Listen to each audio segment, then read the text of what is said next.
Olá a todos, boa tarde, Junéia. Eu sou a Dárlia, estudante de Serviço Social da Universidade Federal de Ouro Preto, e a Junéia é a nossa convidada para a entrevista do projeto de extensão chamado Observatório do Trabalho, do qual eu faço parte. E desde já agradecemos, Junéia, a sua disponibilidade para compartilhar conosco, né, a sua experiência, a sua trajetória profissional, que vai, né, desde assistente social a dirigente sindical nacional e internacional, marcadas, né, por projetos e ações voltados para as mulheres. Vou falar um pouquinho, né, do que é o Observatório do Trabalho, que é um projeto de extensão vinculado ao grupo de estudos e pesquisas em trabalho, saúde e serviço social da Universidade Federal de Ouro Preto. E é um projeto que é coordenado pelo professor Roberto Coelho e pela professora Alessandra Ribeiro. O principal objetivo, né, desse projeto é acompanhar periodicamente os temas relacionados ao mundo do trabalho através da imprensa. E como resultado desse trabalho é produzido um boletim informativo. Atualmente a gente está produzindo o segundo boletim, e esse segundo boletim ele vai abordar temas relacionados às mulheres no mundo do trabalho. E agora eu passo a palavra para você, Junéia, para que você se apresente, né, e conte para a gente sobre os seus espaços de atuação. Oi, gente, bom dia, boa tarde, boa noite, né? Não sei quando esse vídeo será exibido, né? De qualquer maneira, só para falar para vocês, eu estou aqui no meu bunker, que foi durante a pandemia o meu lugar de trabalho, na minha cozinha, né? Então, minha geladeira atrás, e aqui que eu trabalhei quase durante bom tempo, durante o processo de pandemia, no home office, né? Depois começaram as atividades híbridas, e agora estou praticamente mais no presencial. Espero que a gente fique no presencial e que a pandemia, né, não seja a loucura que foi logo no início. Bom, é assim, eu sou assistente social, eu me formei em 1982, né, pelas Faculdades Metropolitanas Unidas, é uma faculdade privada aqui do município de São Paulo. Eram poucas faculdades que tinham esse curso de serviço social no final dos anos 70. Fui aluna da Luísa Erundina, minha professora, que eu chamo minha pro até hoje, junto com um grupo uma aluna propôs uma letra para uma música, um festival de música da universidade. Eu ajudei a mexer na letra, depois chamei a minha irmã, que cantava, e os músicos amigos dela, e a gente defendeu uma música no festival, em 1982, a música ganhou o prêmio, mas como ela ia ser transmitida pela Rádio Capital, cujo dono, na época, era o Maluf, o Paulo Maluf, ou o dono da universidade, o reitor da universidade, que era genro dele. Eles me disseram o seguinte, no dia do prêmio, né? Olha, a gente não vai poder dar o prêmio do primeiro lugar para vocês, a gente vai pagar o valor, mas a música que não vai ser essa, porque não pode ser veiculada na Rádio Capital, que o dono é o Maluf, ou o cara que era o parente do Maluf lá. E aí nós ficamos muito bravas, a Luísa foi, né, no dia, né, da música, tal, que ganhou, o pessoal gritava, né, mesmo o primeiro lugar, que não acabou sendo, era uma outra música muito bonita também, mas a gente não levou o prêmio, mas o pessoal no festival todo ficava gritando, que eu botei o nome da música, um nome louco, ficou Lutopela, que lutou pela vida, né, a Luísa Erundina lutando pela vida das pessoas no combate à pobreza. Bom, aí eu me formo em 82, não tinha ainda o diploma, peguei só no ano seguinte, e já comecei a procurar trabalho na área, né? Eu achei até na época, mas eu tinha que apresentar o diploma já, o conselho regional do CRES, né? Que na época a gente chamava CRES. com 2 S, né? O Conselho Regional Estadual de Serviço Social. E aí eu fiquei me preparando, então, para concursos, né? A Prefeitura de São Paulo tinha feito um concurso em 79, era o ano do meu primeiro ano de faculdade. Em 88, eu já entrei na Prefeitura por um processo seletivo, né, como assistente social na área da saúde, e aí eu entro na Prefeitura em junho de 88, em outubro de 88, eu fiz o concurso público. Bom, em 88, quando a gente faz o concurso, em 89 a Luísa ganha a Prefeitura de São Paulo e chama os primeiros 400 assistentes sociais, depois chama mais alguns, e aí acabaram os cargos, né? Então a gente faz uma luta, uma briga para a criação de cargos de serviço social, de assistentes sociais, né, para que a gente pudesse ser chamada, para ser concursada. Então foi uma loucura, porque foi a minha primeira briga.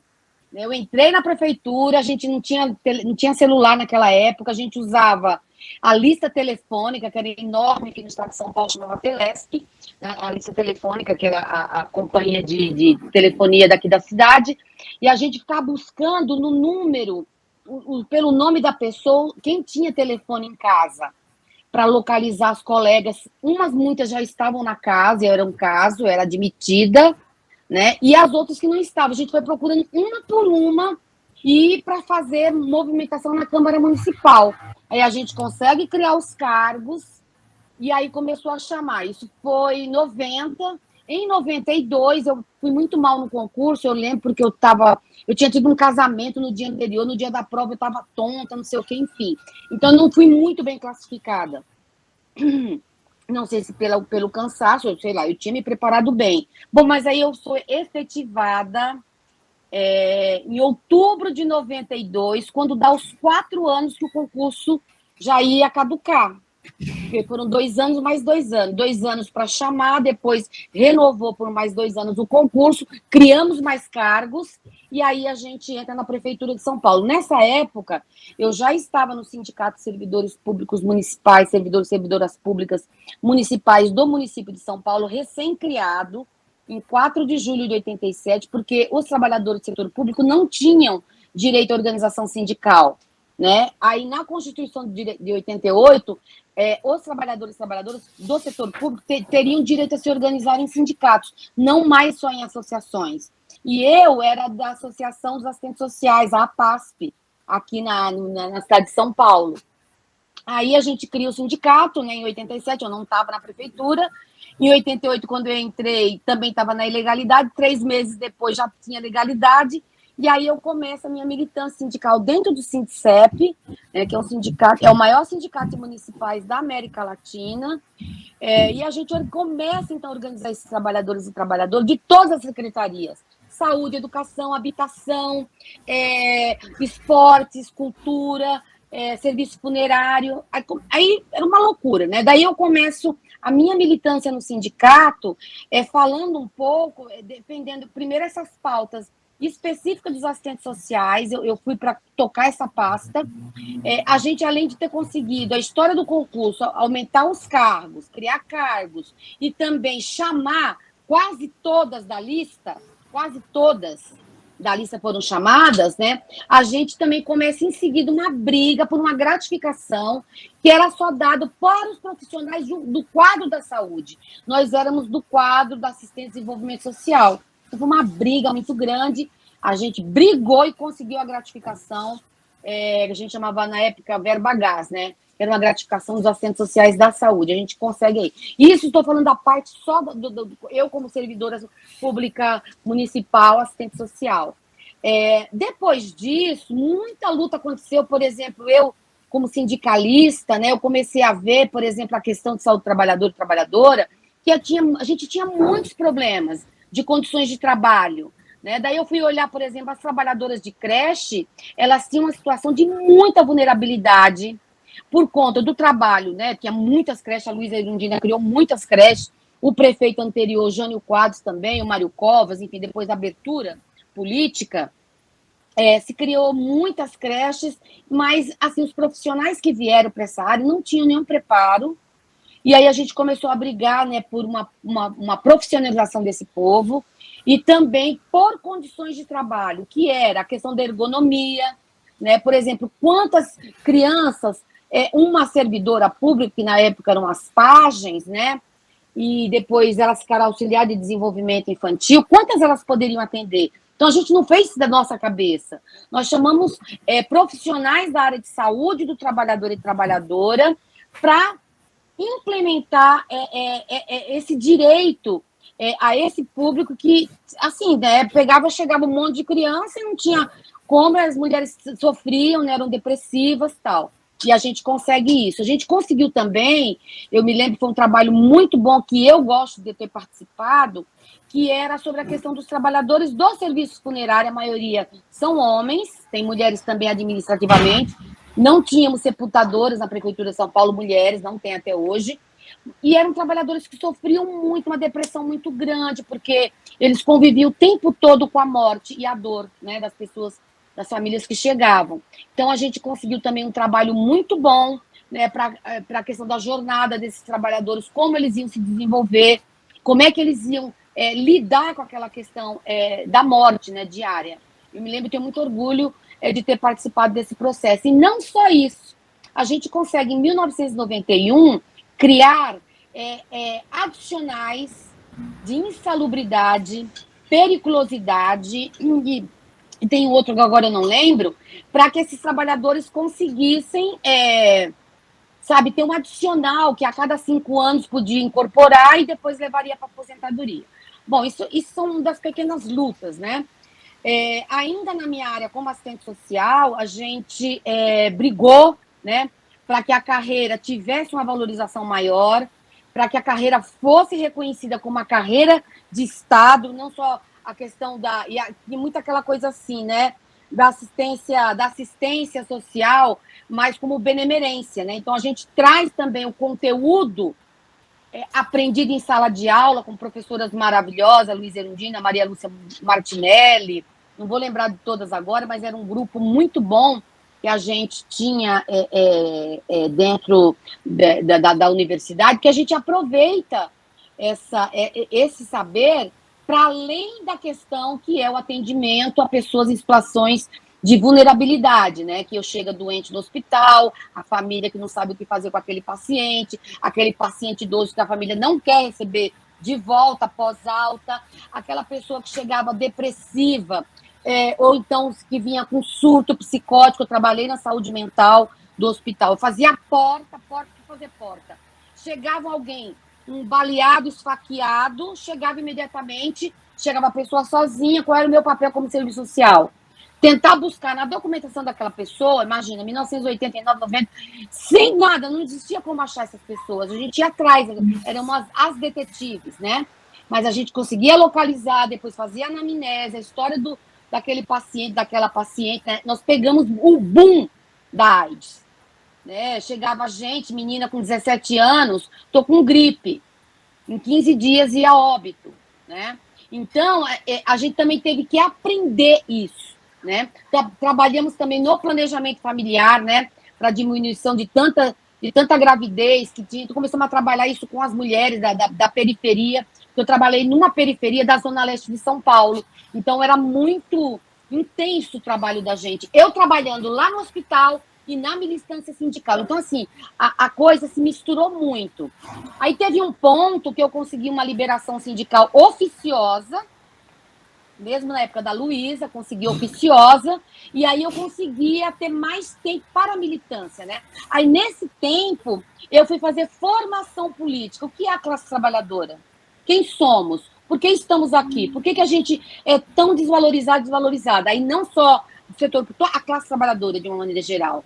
E ainda nos anos 90, na primeira metade de 92 até 95, eu fui me apropriar das pautas sobre a questão do combate ao racismo e também da questão da pauta feminista. Ainda não era uma feminista, eu dizia que eu era feminina, né? Muita gente fala isso, né? Usa esse termo. Mas aí eu começo a me apropriar muito dessa pauta. Aí, nesse momento, eu começo, no final dos anos 90, só um minutinho, fecha a porta aqui. No final dos anos 90, eu já estava como uma suplente de um sindicato mundial fundado em 1907 na Escandinávia, não vou lembrar agora qual país, se foi Suécia ou Noruega, mas um desses países. Esse sindicato é fundado para organizar os servidores públicos daquela época, daquele país, lá na Escandinávia. E ele cresce de tal maneira que vai atingindo a Europa, vai atingindo outros continentes, né? Chegar na África, na Ásia, chegou aqui nas Américas, primeiro no continente, no hemisfério norte, e aí eu vou participar de um congresso. Então, aí eu começo, então, em 1993, sou convidada para um congresso dessa internacional na cidade de Helsinki, na Finlândia.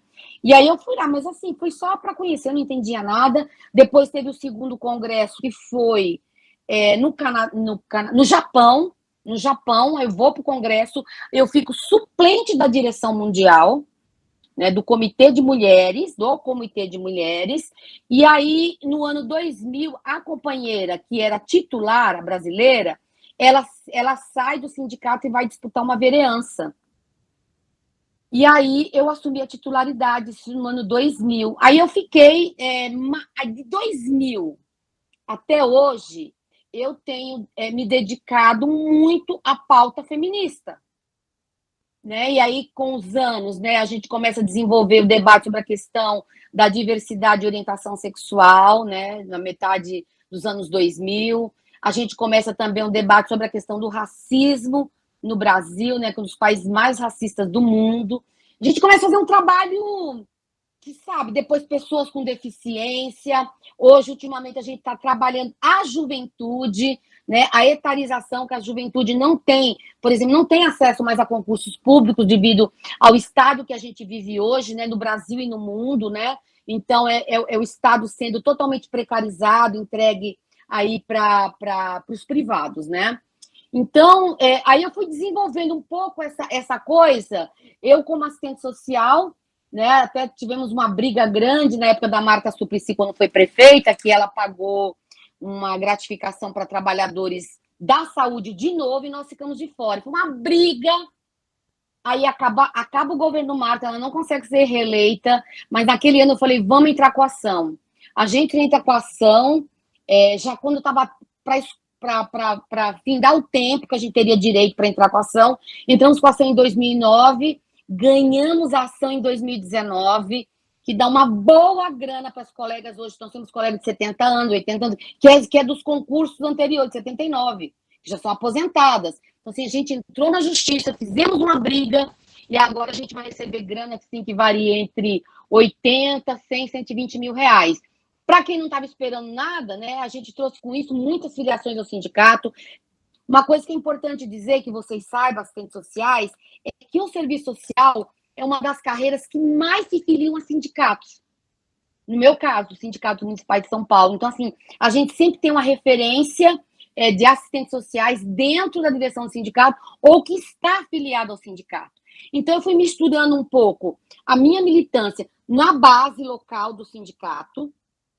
Nos anos 90, que é muita coisa, nos anos 90, a gente começou a organizar o estado de São Paulo, viajando o estado de carro para cima e para baixo, criando sindicatos, potencializando, fazendo com que os sindicatos crescessem, né, viessem para a CUT.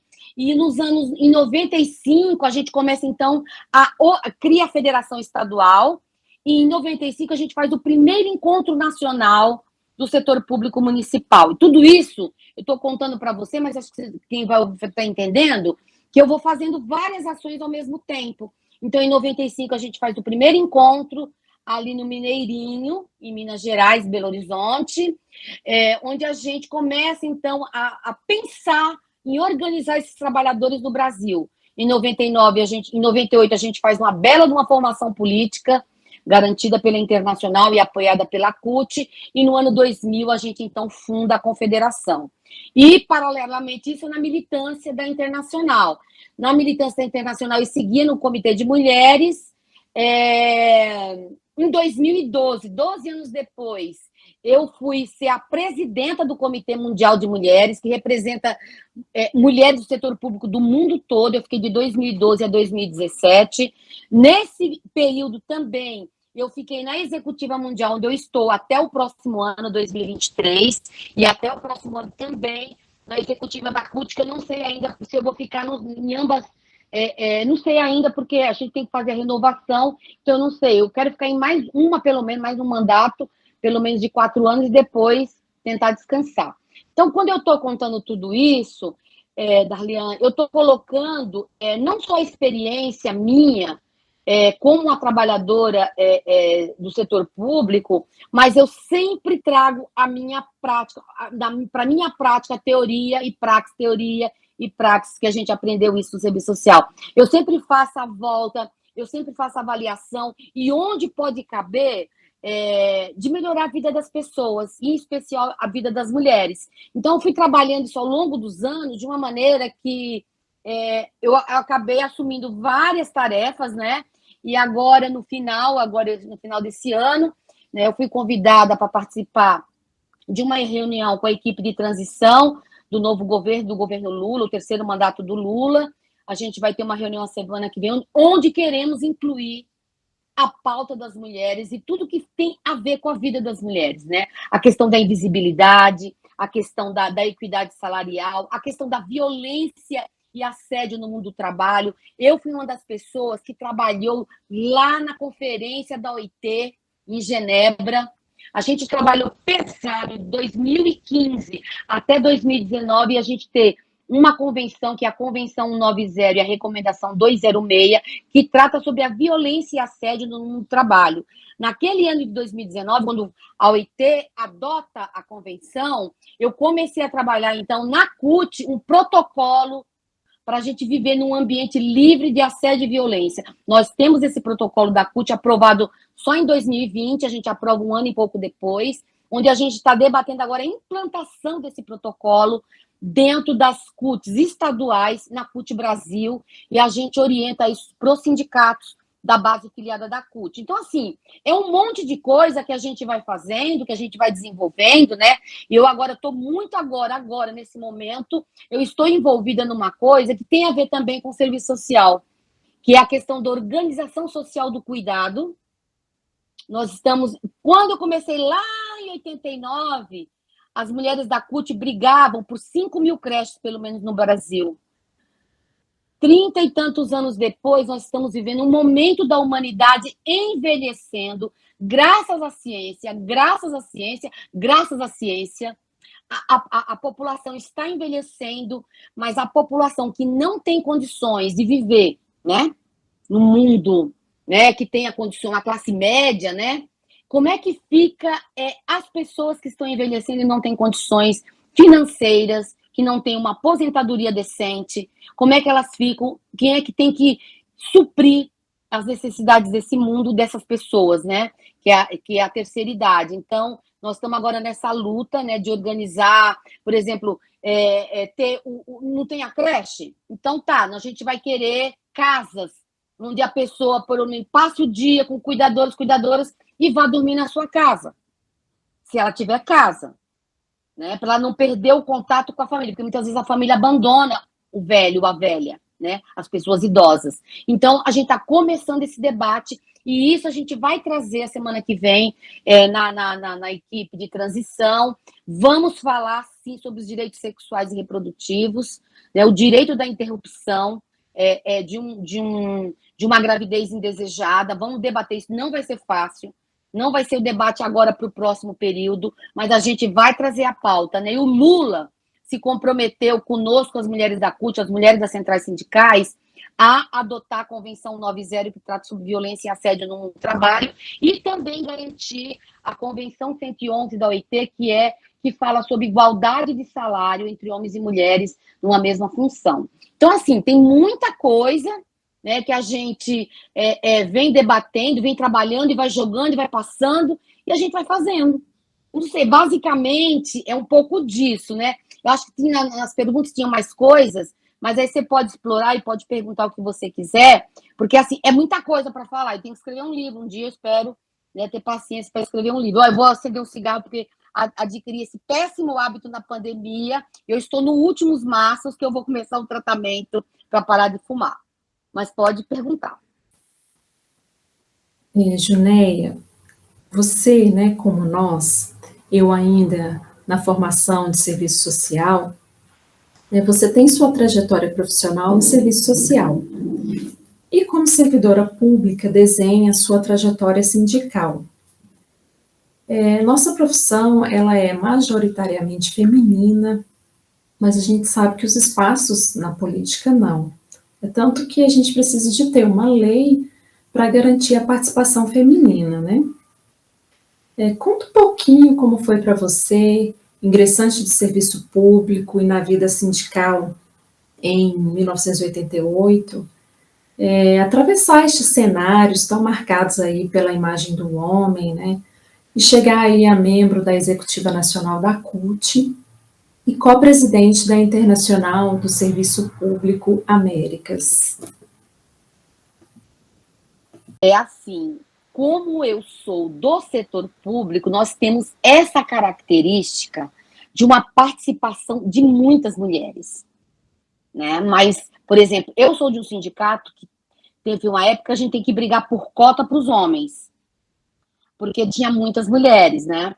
Aí trazer mais homens, tal, para acidente para estar, né? A gente compartilhando, né? Então a gente tem gente em todas as carreiras na atual direção.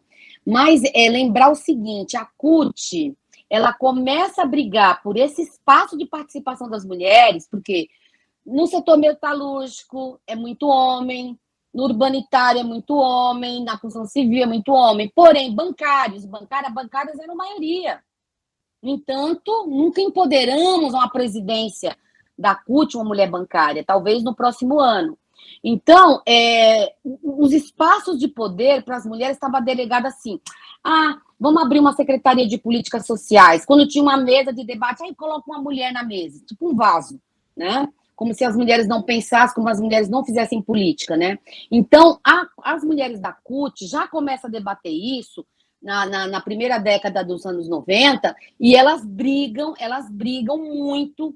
Eu não estava na época na direção da CUT, estou na direção da CUT nacional só em 2009. Então, as mulheres da CUT, elas começam a brigar por esse espaço de poder e elas exigem 30% de participação, de fato, né? Estou falando lá dos anos 90, não vou lembrar agora se 90 e 91 foi a nossa resolução sobre a legalização do aborto. Não sei se foi 93, não vou lembrar agora. Mas, nos anos 2000, não aconteceu muita coisa. Era os 30% tal. Criamos a Secretaria Nacional de Mulheres, que antes era só uma comissão sobre a mulher trabalhadora. E, em 2012, a gente começa a provocar a CUT, né, exemplo do PT, que tinha uma secretaria, criou uma Secretaria de Mulheres e criou a paridade no PT. Aí a gente começa a brigar também na CUT. Em 2012, a gente faz uma briga danada, a gente aprova a paridade na CUT. Em 2015, a gente aprova essa paridade na CUT. No entanto, essa paridade, ela não é uma paridade empoderada. Ou seja, as mulheres seguem ainda em cargos, por exemplo, Secretaria de Mulher só pode ser uma mulher, né? Aí combate ao racismo é uma mulher, né? Nós temos hoje uma secretária-geral mulher negra do Norte, entendeu? Que não é uma branca aqui do Sul. Só abrir aqui a janela, só um minutinho. Ai. Pronto. Então, as mulheres, elas começam a impor pautas para os machos, entendeu? Que é assim, nós somos muito respeitadas, né? O pessoal tem muito respeito por nós, mas eles sempre decidem quem vai para onde, né? E, infelizmente, Darlian, isso é uma coisa que nós mulheres, a gente tem que se dar conta, é que quando a gente faz isso, quando a gente está nesses espaços de poder, nós mulheres temos que estar unidas, numa mesma agenda. Porque se uma mulher se submete e topa fazer o que a maioria dos homens estão propondo, ela se junta a eles, ela reproduz o machismo. E o que nós queremos? Nós só queremos o direito a participar igualitariamente. com todas as condições. Isso significa você ser presidenta, ser tesoureira, você ser secretária-geral, que são os principais cargos nas centrais, né, no Brasil. Então, a gente começa a trazer esse debate para dentro da Internacional também, que tem uma secretária mulher, uma italiana, né, a companheira Rosa Pavanelli, lá na Internacional. A gente garantiu também a paridade. Eu fui para uma congresso agora, que a CUT é filiada à Central Sindical Internacional, onde tem paridade. Não adianta querer vir assim, vai congressar, a construção civil só tem homem. Se virem. No setor administrativo há de ter mulher, então você não pode trazer 2 machos delegados e outra, aí o sindicato das assistentes sociais do Rio de Janeiro tem mais mulher, bate a pauta. Não. Tem que garantir 50% na participação das delegações. Isso na CUT, isso na Internacional, onde eu milito, a gente já pratica isso. O que a gente tem na Internacional é que as mulheres conquistaram espaço de poder muito mais rápido, apesar que foi lá fundada em 1907, a CUT só em 83, mas assim, o mundo sindical, ele cresce muito a partir dos anos 80 no mundo, né? Só no Brasil, pós-ditadura militar. Então a gente começa a brigar pelos espaços, e a gente segue nessa luta. E a gente segue pedindo para as mulheres que estão mais próximas dos homens para que venham com a gente, porque quando as mulheres se juntam, né, como diz um lema da Marcha das Margaridas, as mulheres são como as águas, crescem quando se juntam. Quando as águas crescem, elas invadem, né? Então, tem essa máxima aí do movimento das mulheres do campo, as mulheres agricultoras familiares, né? Baseada até na experiência de Margarida Maria Alves, né, que foi assassinada por esse povo aí que era o que tomava conta das terras, não vou lembrar o nome agora, mas você sabe do que eu estou falando, que matou a Margarida. E ela disse: eu vou para a luta, eu prefiro morrer do que morrer de fome. E aí foi até o fim a trajetória dessa mulher maravilhosa. Então, voltando aqui para a nossa realidade, por exemplo, eu aqui como assistente social no município de São Paulo, eu não posso ter a minha ação só aqui local. Então, eu faço essa ação no Estado, não tanto hoje mais, e uma ação nacional e internacional, sempre trazendo essa coisa de trazer mais mulheres para os sindicatos, né? E aí, a categoria de serviço social é uma categoria majoritariamente feminina, né, que tem muitos problemas, inclusive da questão da valorização do nosso trabalho, né? E para isso, nós, da Internacional, nós fizemos, nos anos 2000, um trabalho onde media não só a formação profissional, mas as responsabilidades e o peso daquela carreira. Por exemplo, uma assistente social de porta de pronto-socorro, qual é o valor que ela tem, o valor do trabalho dela, o que envolve, quais são as responsabilidades dela, né, ali naquela função. E aí, se você concluísse que, por exemplo, uma assistente social teria que ganhar a mesma coisa do que o médico clínico, que fica só lá na sala, tem uma responsabilidade, mas ele é o médico clínico, ele é o que a medicina geral, né, a clínica geral. Se avaliar como as mulheres do Canadá conseguiram, elas conseguiram no Canadá em 79, entraram numa luta, ganharam só em 2002, mas elas conseguiram essa equidade salarial, mesmo em profissões diferentes, porque o peso das responsabilidades daquela carreira, né, e tem muitas assistentes sociais contempladas com isso no Canadá, onde se conseguiu agregar, né, ao seu salário, entendeu, o valor da sua profissão. Né? E nós, assistentes sociais, nós somos imprescindíveis, tanto é que na época, quando eu entrei na prefeitura de São Paulo, eu descobri, por exemplo, que no Japão é uma das profissões mais são das profissões bem mais melhores, tem melhores rendimentos do que outras profissões, porque é muito valorizada. Na Espanha também, no Reino Unido, não, na Escandinávia, né, que é um país, que é um bloco de 4 países muito mais organizados do que o restante da Europa, enfim. Então, tem um monte de coisa que as pessoas não sabem, mas nós, assistente social, a gente tem que buscar, né, onde estão essas coisas para a gente agregar na nossa carreira, porque senão continua, assistente social, sabe? fez 4, 5 anos, né? Porque quando eu fiz serviço social era 4 anos, tem universidades aqui que estão fazendo em 5, eu não sei agora se mudou o currículo de algumas, mas assim, coloca como, sabe? É a mesma coisa do professor, né? Que é mal valorizado, entendeu? As professoras, né? Que são a maioria mulheres. Né? Agora já tem um grande número de homens, né? Mas a maioria são mulheres que estão nessa carreira. Né? Todo mundo fala, a professora. Ninguém falou professorzinho, é a professorinha. Né? Então, são coisas colocadas pela sociedade que a gente vive, com a sociedade machista, é uma sociedade homofóbica, é uma sociedade racista, né? E uma sociedade que não empodera. Então, a gente tem que buscar esses valores, né? E as assistentes sociais têm que fazer isso para valorizar quem somos nós na nossa carreira. É isso. Quais são as pautas mais importantes hoje enfrentadas, tanto pela Secretaria de Mulheres da CUT, quanto pelo Comitê Mundial de Mulheres da ISP? É assim, a gente teve muito tempo, a CUT e a ISP, a ISP é um sindicato global. E a ISP, ela é muito avançada. A primeira conferência de mulheres dela foi em 1970. Nos anos 80, ela empodera-se muito. Nos anos... Aí tem uma história de um crescendo, né?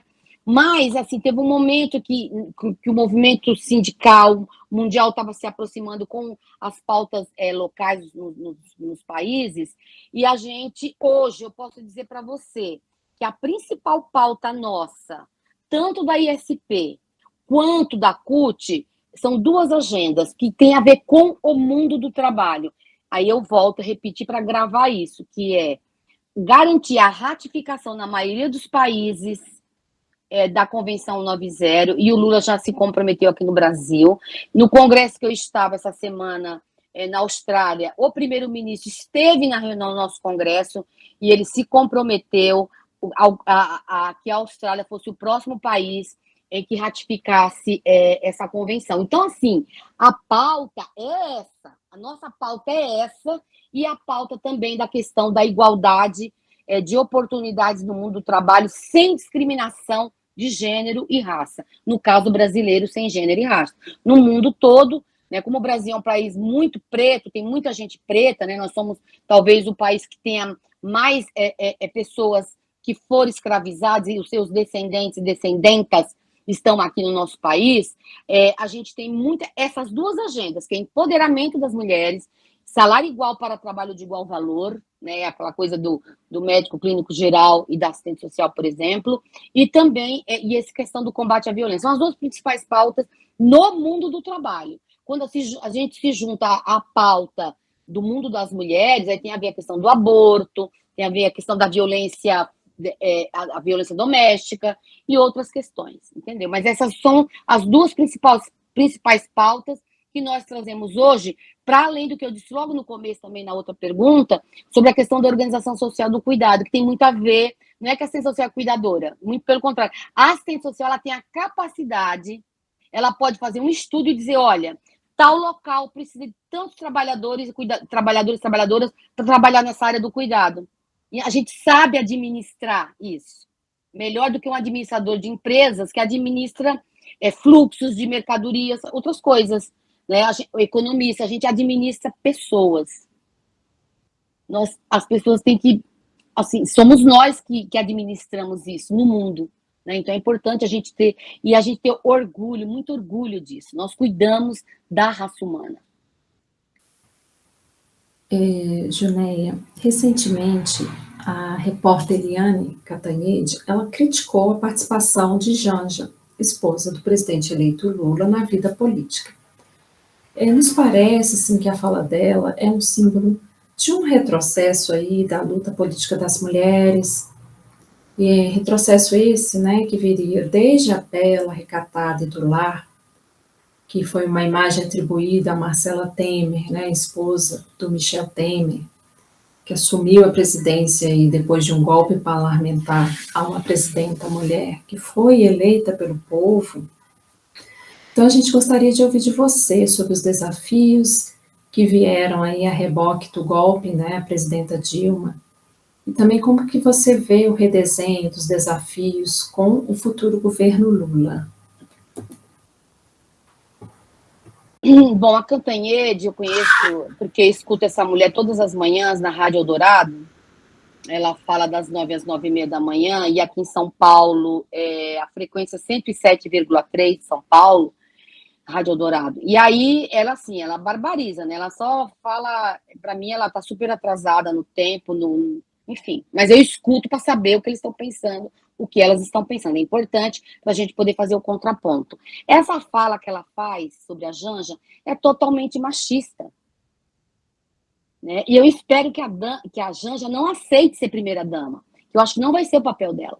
O papel dela é de trazer, ela não é feminista, na minha opinião, mas eu acho que o papel dela é trazer e empoderar mais mulheres. Acho que vai ser o grande papel dela, né, no próximo período, de empoderar mulheres, de dar visibilidade às mulheres.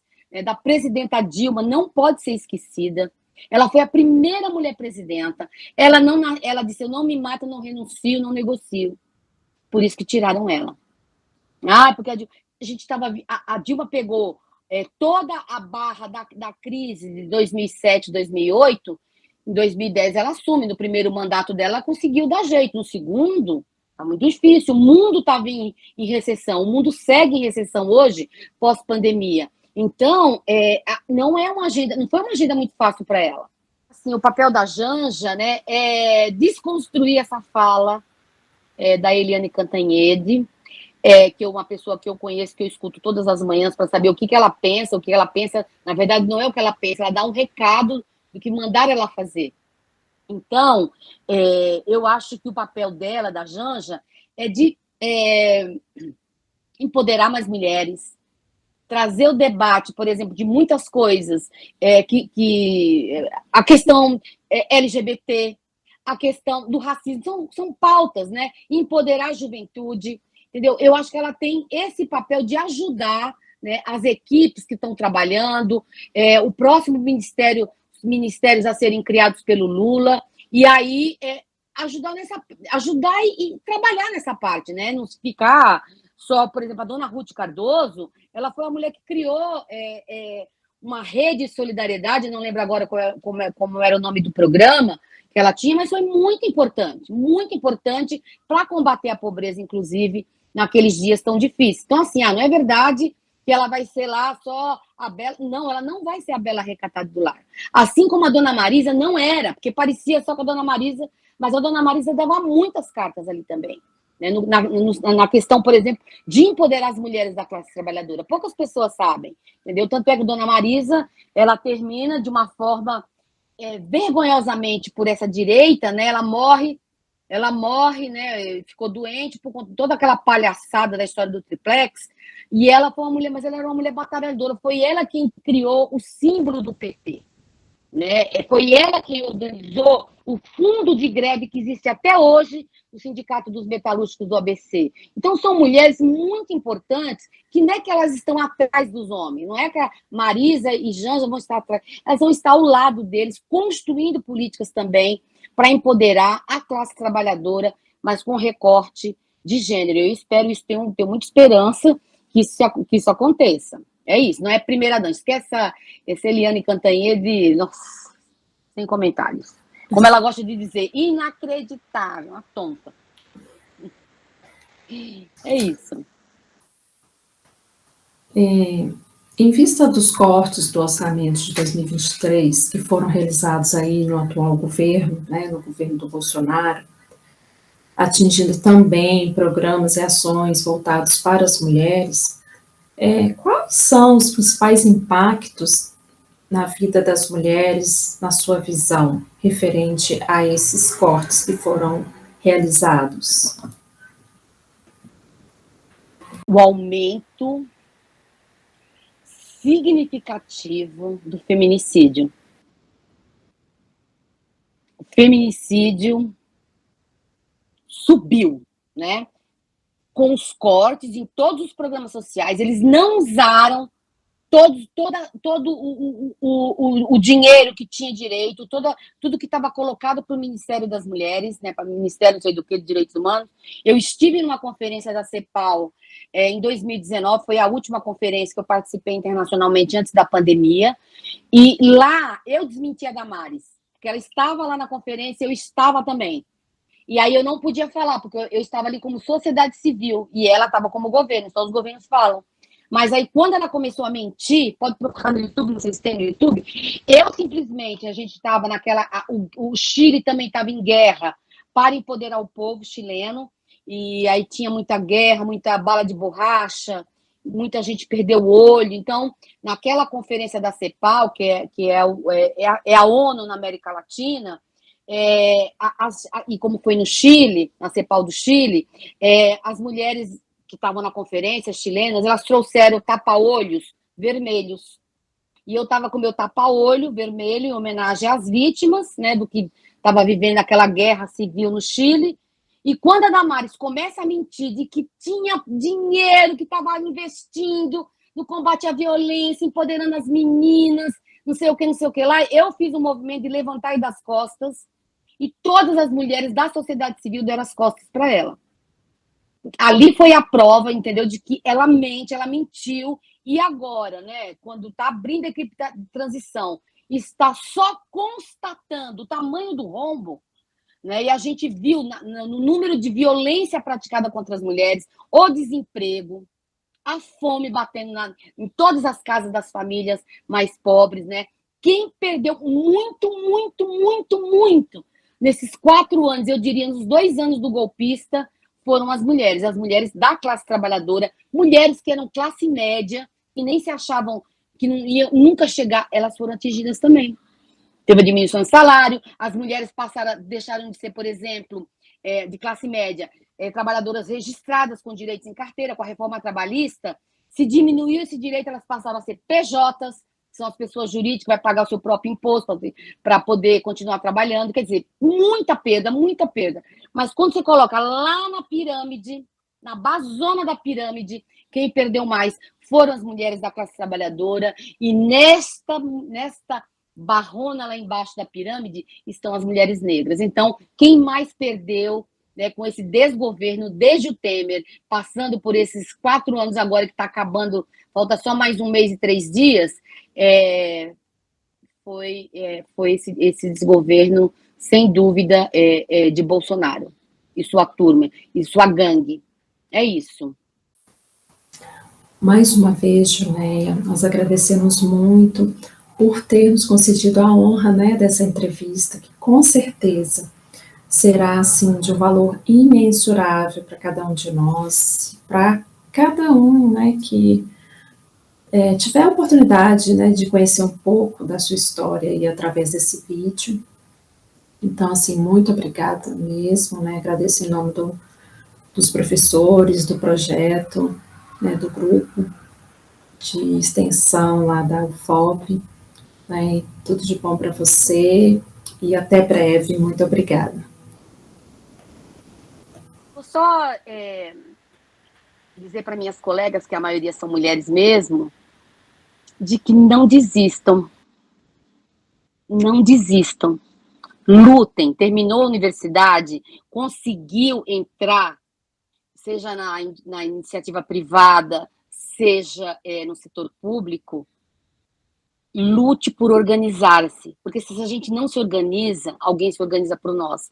Então, assim, esse é o recado. Se você não fizer isso, e olha que era para a gente ter uma situação muito melhor, mas se não fossem as lutas, eu estaria hoje, o meu salário, o bruto hoje é 18 mil alguma coisa, e o líquido, como eu tenho um abono de permanência, já tenho tempo para aposentar, né, eu tenho um salário até razoável, 12 mil reais, alguma coisa assim, líquido. Mas ainda não era para eu estar... Por que eu não posso estar ganhando 23 mil? Né?